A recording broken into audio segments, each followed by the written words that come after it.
Después de la conquista del desierto, lo que sucedió fue que no hubo una única política de respuesta con la población indígena.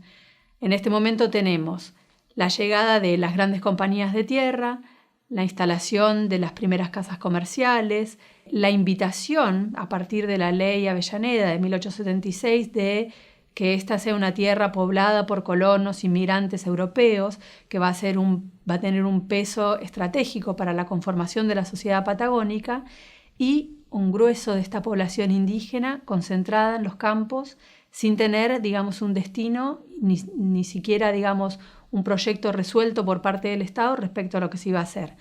Eso no quiere decir que no hubiera debates al respecto.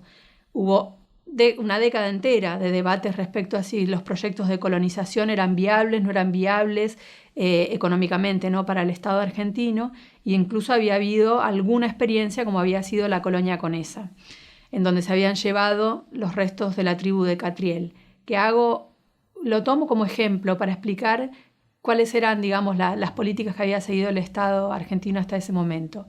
La gente de Catriel tenía décadas de integración con el Estado porteño en la zona azul de Olavarría. Formaban parte de la vida política, de la vida económica y comercial de la región, tenían solares dentro de la ciudad, entregados, es decir, terrenos dentro de la ciudad, podían participar de la vida electoral, aunque no lo hacían, pero por voluntad propia, digamos.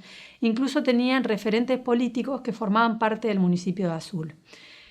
Esta gente, sobre mediados de la década del 70, fue considerada peligrosa, fue atacada por el Estado argentino, fue detenida.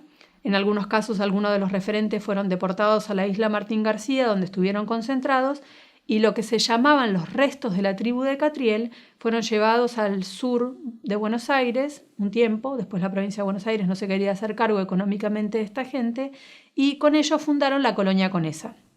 Los tuvieron ahí, digamos, desde 1878 en adelante, en situaciones de pobreza, de explotación, de denuncias de todo tipo, incluso por parte, digamos, de los salesianos y de los mismos vecinos de la zona de Viedma Patagones.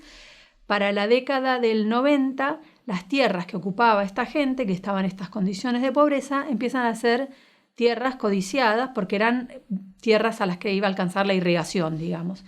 Entonces, a partir de ahí, buscan relocalizarlos en otro lugar. Y se empieza a ver, digamos, una estrategia que empieza a ser un poco más amplia y colectiva entre diferentes caciques que eran reconocidos para el Estado argentino, como pueden ser Sayhueque, Namuncura, Ñancuché Nahuelquir, es decir, distintos referentes políticos, Viviana García, empiezan a negociar la posibilidad de recibir tierras. ¿Cómo? Viajando a Buenos Aires, con lo que costaban, digamos, los traslados en ese momento, a partir de la relación con referentes políticos como pueden ser Clemente Onelli, el mismo Perito Moreno, etc. Es decir, llegar a esto me estoy refiriendo al segundo gobierno de Roca, así sobre fines del siglo XIX. Pero estos eran los principales referentes del mundo indígena. ¿Qué pasaba con aquellos que eran más anónimos? ¿Qué pasaba con los que habían sido sus capitanejos? Bueno, estos lo que hicieron fue una estrategia de negociar con los gobernadores de los territorios. Los gobernadores cedían el lugar y aclaraban que ese lugar lo podían ocupar siempre y cuando no fuera demandados por verdaderos ganaderos. Eso quería decir, si la tierra era entregada en Buenos Aires, tenían que ceder el lugar.